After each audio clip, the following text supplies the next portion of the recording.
Hey there, welcome back. In the last video, we created this Power BI visual. So this visual basically allows you to select the player and then it will show all events by that player. And then you can filter the data. So you can, for instance, look up only the goals or the hits or something else. And you can filter the data out here. And then it will show the events. Now, in this video, we want to do something slightly different. So instead of plotting the events on a map, we want to split the eyes into smaller zones and then create a heat map based on that. So let me just head over to my website, so hockey-statistics.com, and we'll just give you an example here. So we want to create something that looks similar to this. So we want to split the eyes into smaller zones and then create a heat map based on that. So in this case, it's all shots by Zach Hyman in his entire career, except for the current season. So if we go to this area right here, you can see that he has scored 84 goals from here on 494 shots on net. And this is where he scores the most goals. So you can even select the zone. So if you click on it, you can see how many goals he scored on each goaltender from this particular area. You can select any zone. And you can see now it's colored based on how many unblocked shot attempts he takes. You can also do the heat map based on goals or based on shots on net. Okay, so we want to build something similar to this. Now, in our project here, we don't want to use these zones. We'll just use simple rectangles instead, because that's just a lot easier to work with. But other than that, we should end up with something similar to this. Okay, so how do we do that? Well, if we head back here, we will need to do it as using a GeoJSON file.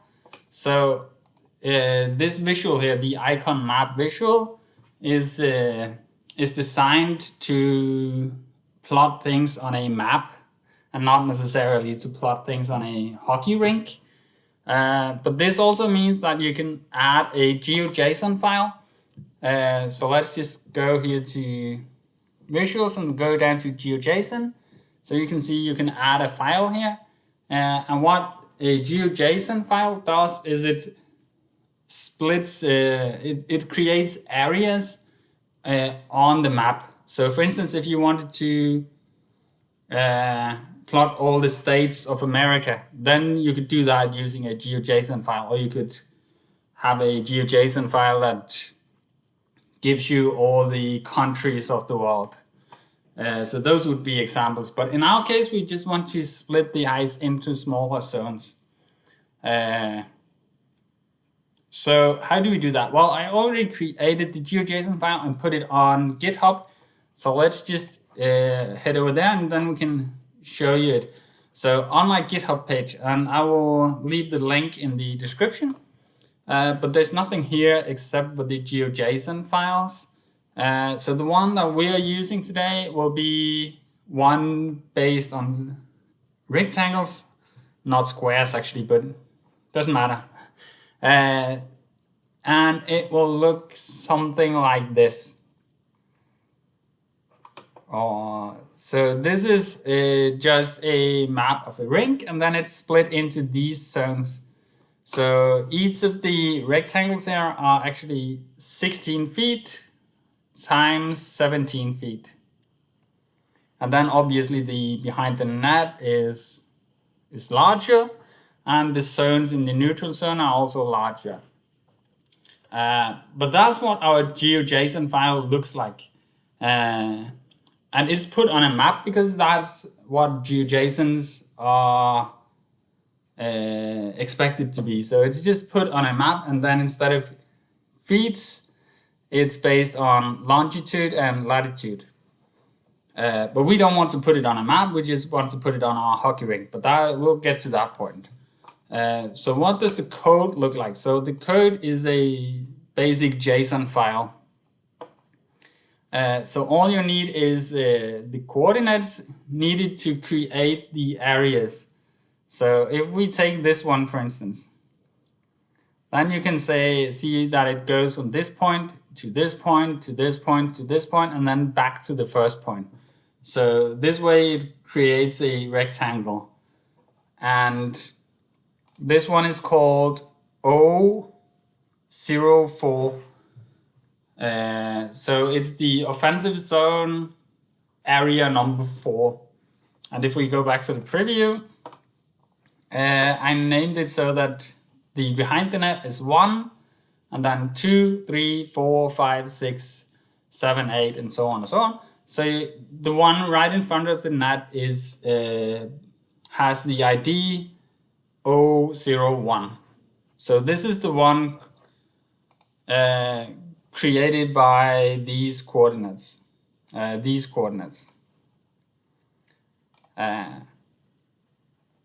Yes, so that's what it looks like. So what the GeoJSON does, it creates the borders of the area or the zones or whatever you want to call it, and then it gives each zone an ID. So in this case it's 004, and the first one is 001, and so on and so on and so on.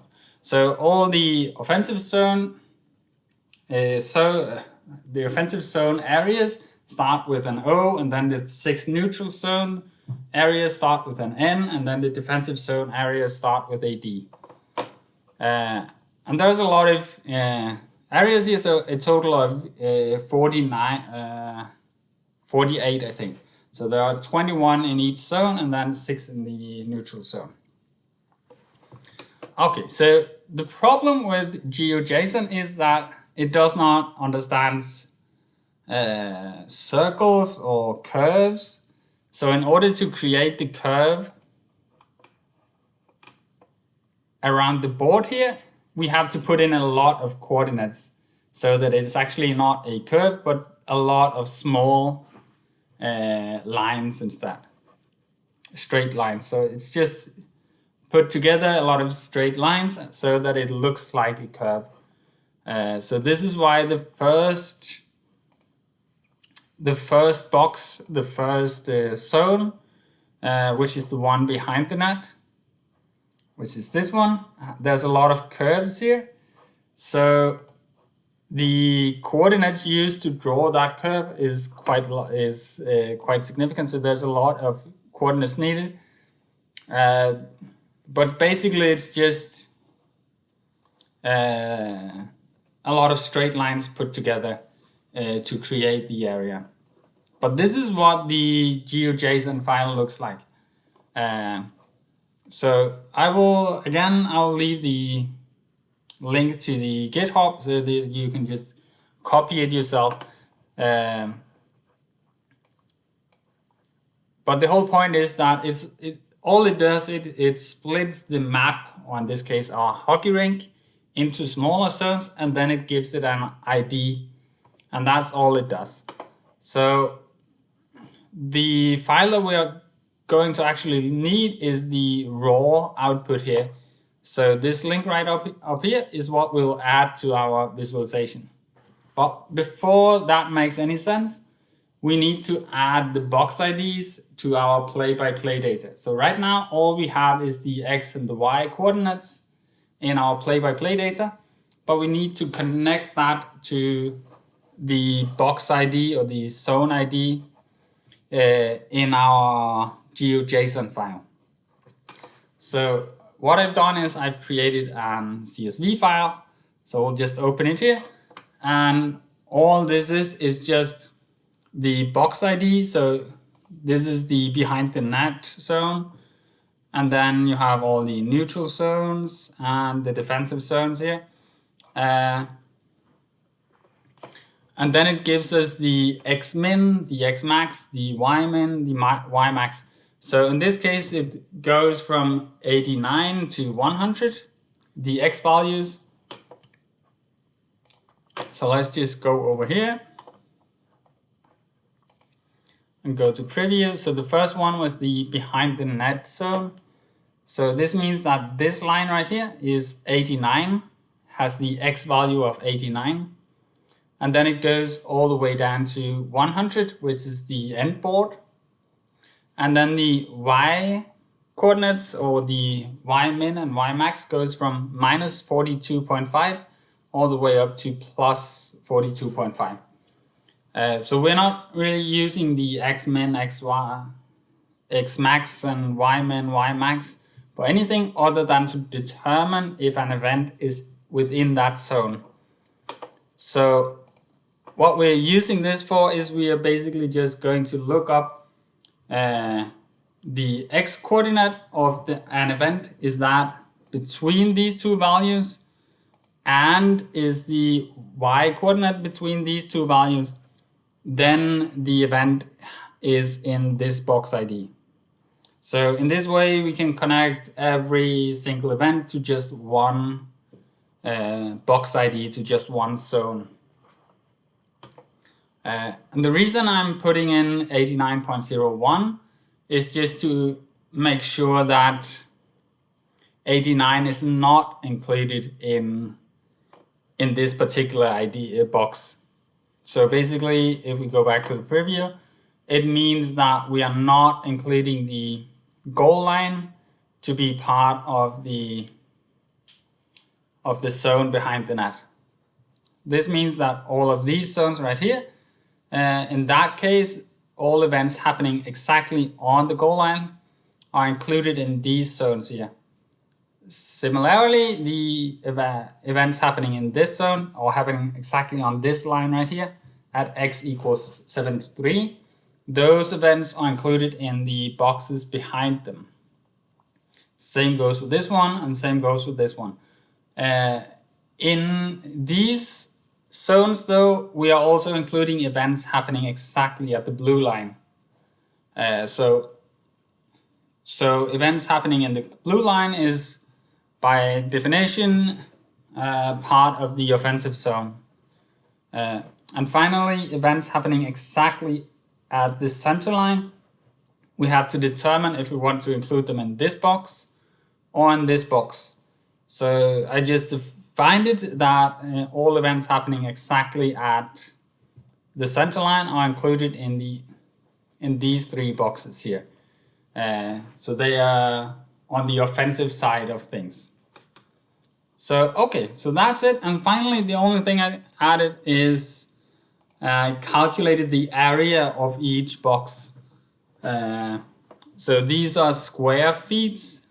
So obviously the zone behind the net is larger than one of the ordinary rectangles. So each rectangle is 16 times 17 square feet, which gives us 272.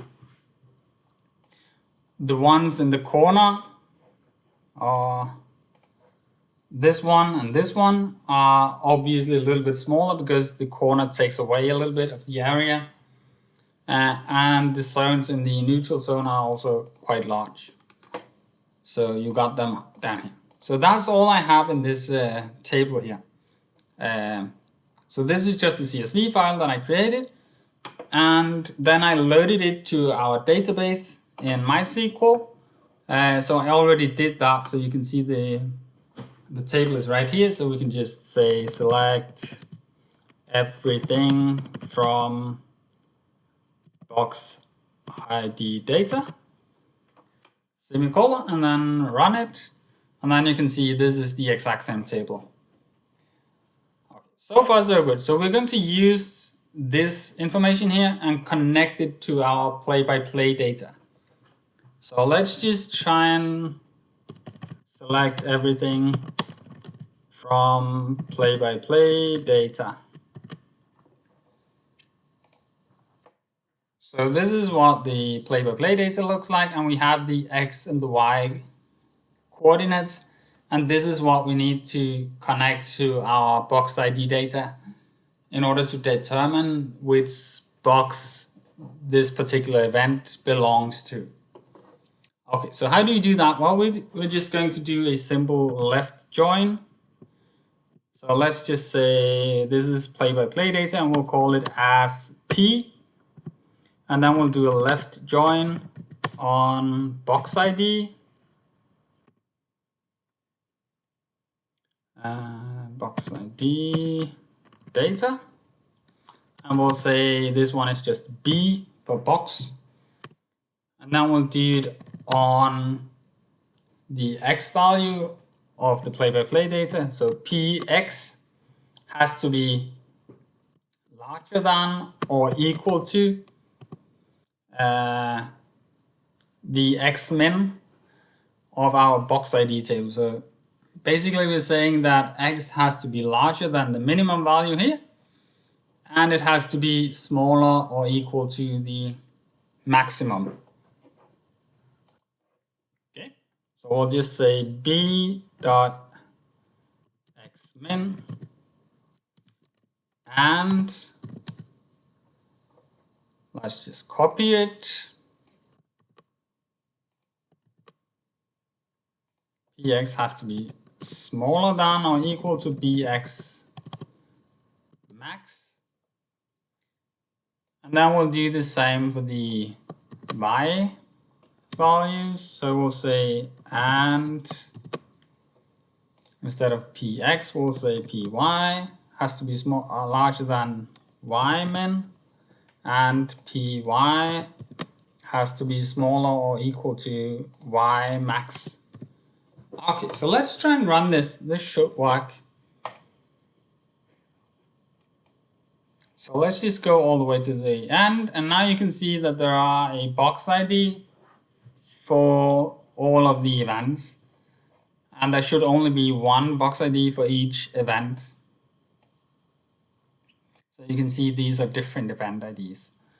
Okay, so the last thing we want to do is we want to say, in this case, there is no X and Y coordinate. So the program just thinks that it's a 0 because there's nothing here. But actually we don't want to have a box ID when there is no X and Y coordinates. So we'll just add one last condition. So we'll say, and if, for instance, Px has to be different from blank. So now that we run this, we can see that now there are no box IDs for events where there is no X and Y coordinates. Okay, so this is all we want to do. So now we have our GeoJSON file, we have our play-by-play data updated with box IDs as well, but we still haven't created the table, so we still need to do that. And we can do it by creating a table, but the thing is we have to have the table has to have the same name as the play-by-play data that we already imported into our Power BI project. So let's actually just rename this one and then create a new version of it with the box IDs based on this select function here. So we can either change the name by altering table and then change the name up here and click on apply, but we can also do it directly in the script here. So we can just say alter table play-by-play data rename to play-by-play data, and we'll call it temp, and then we'll drop the temp table afterwards. So let's just try and run this. And now if we update the tables over here, we can see that now the name is play-by-play data underscore temp. Okay, so now we can run this. Instead of calling it play-by-play data, we need to call it play-by-play data temp. And then we can recreate it by saying create table play-by-play data. So we should be able to run this. Yes, and it took around 19 seconds to create this table. But now we also have, so if we update it here, now we'll see we have both a play-by-play data and a play-by-play data underscore temp table. So we just need to drop this one, and again we can right click and say drop table, or we can write the script, so we can just say drop table play-by-play data temp and execute. So now our database is updated with box IDs in the play-by-play data. So all we have to do is we have to go back to the Power BI, and then we can go to transform data. Or actually we could just refresh the data, but I'd like to just see if everything works correctly. So let's go in here and say refresh.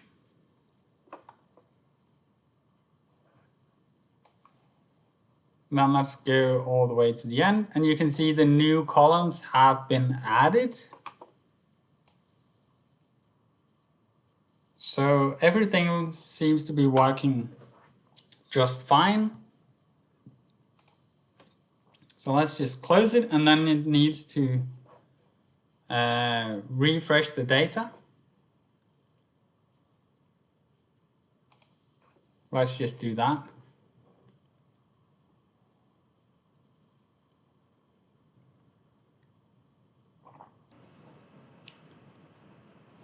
Okay, so now everything is updated, and we can create our heat map visual.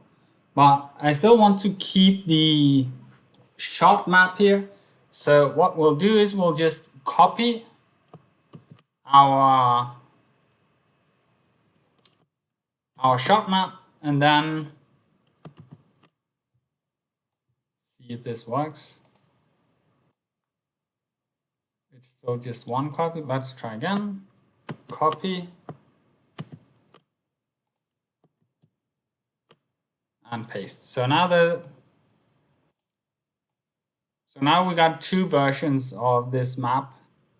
We'll just put them right on top of each other, and then we'll on the top one we'll change some things. So now instead of plotting every event, the event ID, let's just remove these as well. So instead of plotting the event ID, we now want to plot, let's go to here. So we want to plot the box ID. So it doesn't give us anything because there are no X and Y input, but we don't really care about that. We just want to add the GeoJSON file, and then the GeoJSON file will connect to the box ID, and it should work. So what we need to do is we need to go to GeoJSON and then say on, and then we need to put in the URL, and we can take that directly from the GitHub page. So we'll just go to the GitHub and then go to the raw, and then just copy this URL and put it in. So let's see what happens now. So now you can see that there's quite a lot going on. So there are events by Adam Fox. So let's just see what we can do. So the colors are pretty random in the sense that you can see red means goal.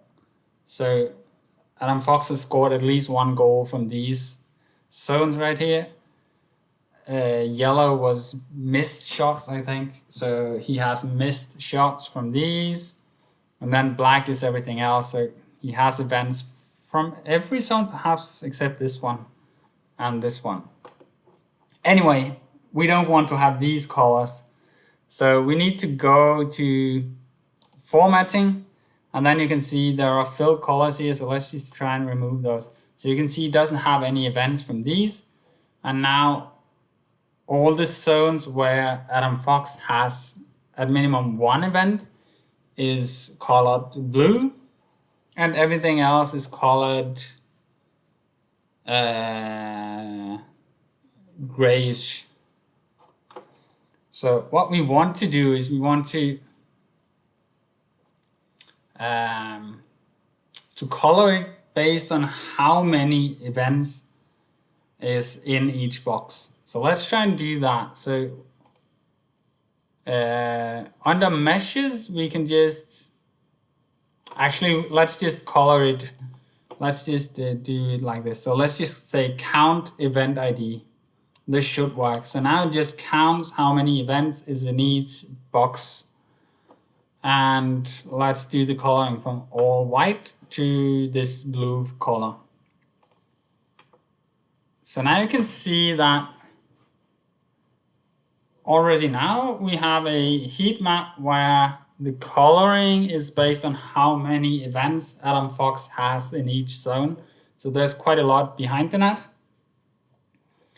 And you can see he's obviously playing mostly on the right side, having most shots from here. So we could go here and we could say, where is he scoring his goals from? Most of them are right in front of the net. Where is he hitting players? That's mostly behind his own net. Missed shots from here. Yeah, so the heat map is working quite well already. We don't really want these zones to be gray, I think. So let's go to GeoJSON and say fill color of inactive shapes. Let's make that white instead. So now you have white. Let's see what happens if we select one of these. You can see the others are still colored.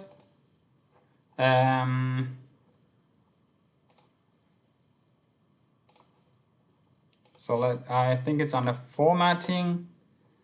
So down here, fill transparency is 30. So this means that the highlighting also has to be 30.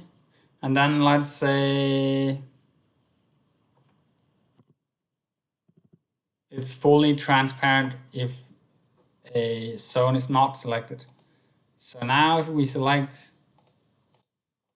one, it only shows that zone.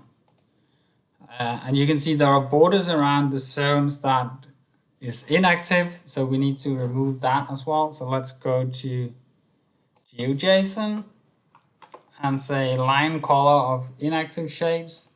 Let's just make that white as well.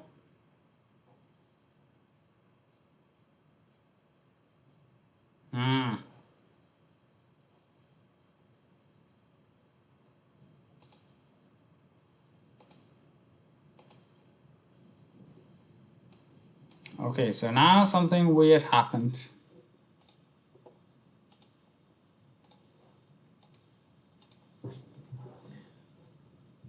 But let's just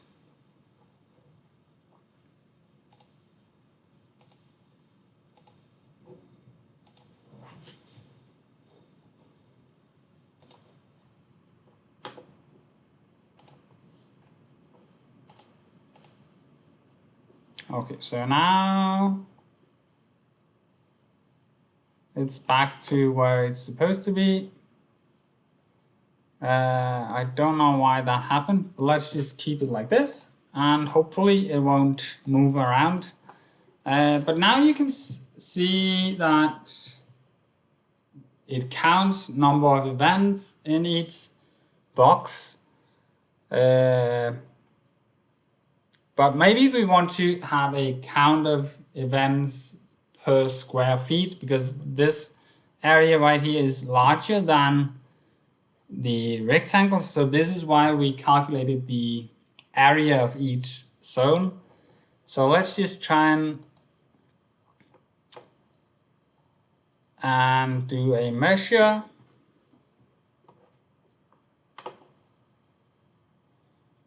And let's just call it count per square feet.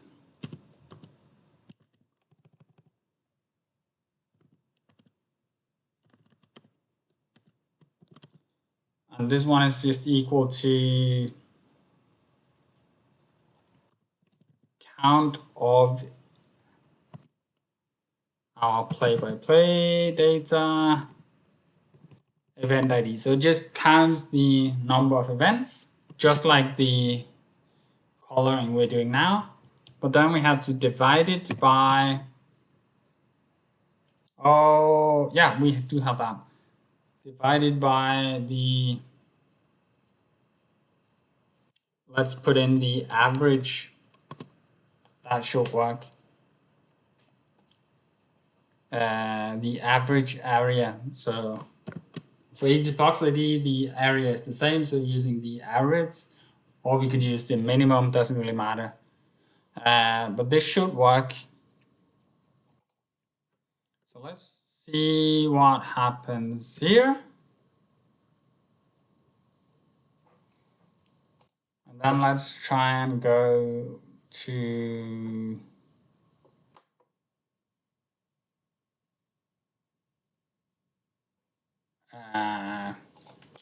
let's go here, let's go to formatting, let's go to fill color, and now instead of using this one, let's try and use the count of per square feet.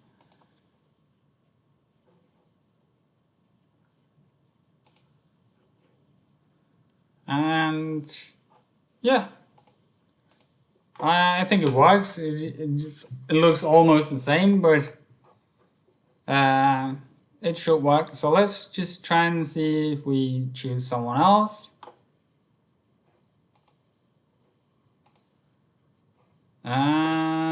It didn't change anything, did it? Oh yeah.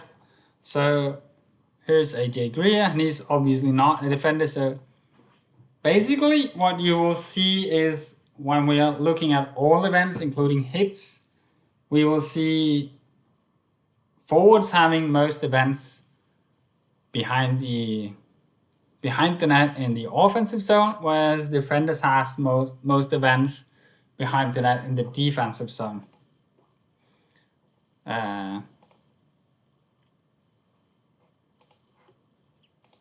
So it does take a while to load, I suppose.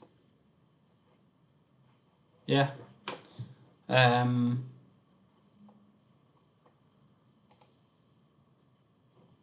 Okay. So this is what we wanted to show. So the last thing we want to do is we just want to create a bookmark so that we can switch between the heat map and the events. So let's try and do that. So let's just go to view first, and then we can choose bookmarks, and we can choose selection. So we have two icon map visuals. So we want to show only one at a time. So now it only shows the heat map, and now it only shows the event map. Okay, so let's create a bookmark that chooses between the two types of map. And let's just clean things up a little bit. So we need to create a bookmark that has one of them and a bookmark that has the other. So let's just create two bookmarks, and let's rename these. So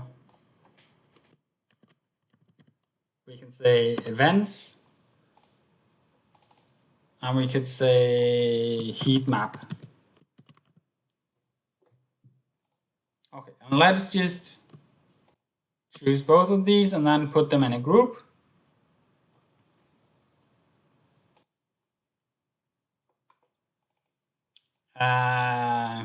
And we could call the group, let's call it Rink Visual.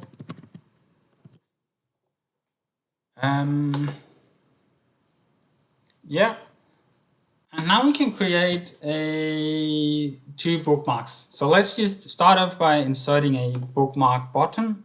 So let's go to buttons, let's go to navigator, and let's say bookmark navigator. So basically this just creates the option to choose between one or the other. So now we need to ensure what the first bookmark means and what the second bookmark means. So let's say this one is the one with the event map. So we want to make sure when the icon map is, this icon map is unselected and this one is selected or hidden and unhidden, then we want that to be our heat map, or sorry, our events map bookmark. So we don't want our bookmark to do anything other than switch between the two types of visual. So we don't want it to impact the data. So if we have this one selected, then it will impact the selection over here, for instance. So we want to remove that one. And we also don't want to have it impact all visuals. We just want it to impact our selected visuals.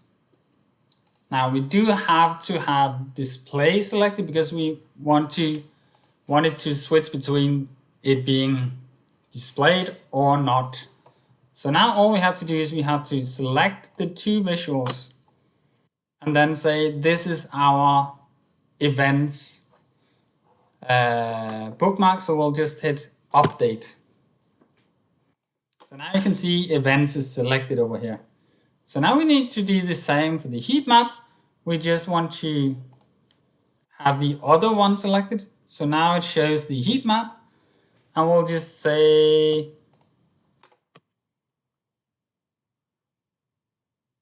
select the two, and then we need to say we don't want it to impact the data, and we don't want it to impact anything other than the selected visuals, and we only select the two, and then we'll say update. So now we can switch between the two. So when you open it, when you publish it and open it, then you just need to click on it. But in the desktop version here, you have to hit Control and click on it, and then you can switch between the two. So it works like that. And so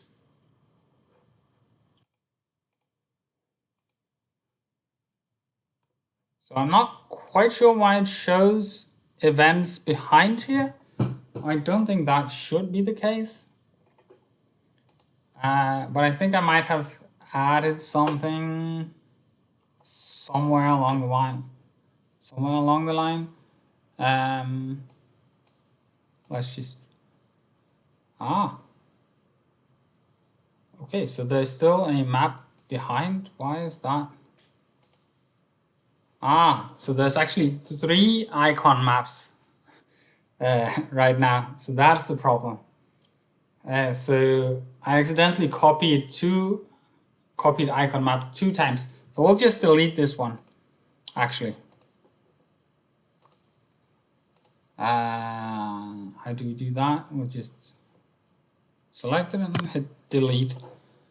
Okay, so now it should work. So now when we switch between the two, things will work. So it takes a little while to load the heat map for some reason.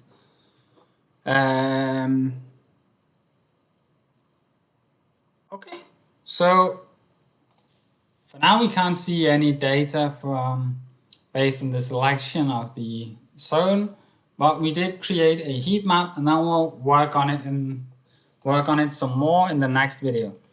Let's just clean this this bookmark selection a little bit. So let's just say In style, we'll say the default value, let's put it at 16. Let's go with 20. And let's make it white. So now you can't see it, but we'll fix that in just a second. And then the fill color, let's just remove the fill color. Let's remove the border. And then let's go to the selected. That also has to be 20. And white, that's correct. And then when it's selected, we can add an accent bar. So let's try and do that, and let's make it white. And then instead of having it, you can see now it's on the left.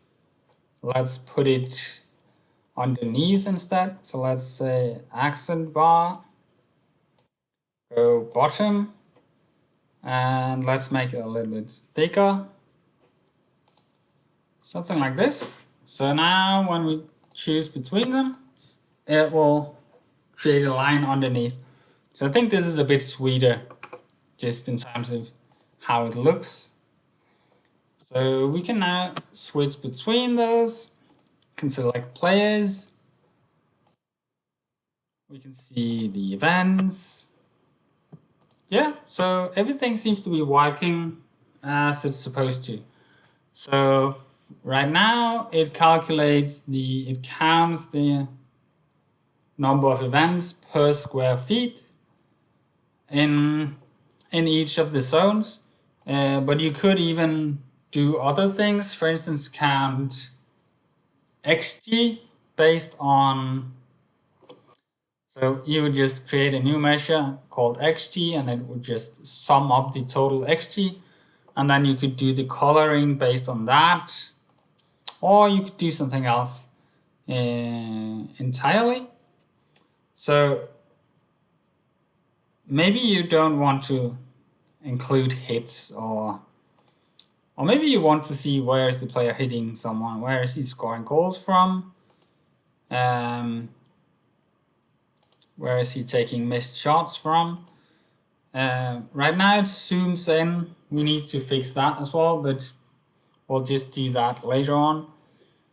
Giveaways. So everything works quite well, I think. So I don't think I want to make this video any longer. We'll continue to work with this visual in the next video as well. But it's already pretty cool, I think. We created a heat map, we created a shot map or an events map, whatever you want to call it. And then we could add some information about XG and goal scoring and how many goals and points and so on and so on and so on and so on. But we can always add that later on. For now, in just 2 videos, we created this visual with a heat map and an events map. So I'll just end the video here and see you next time.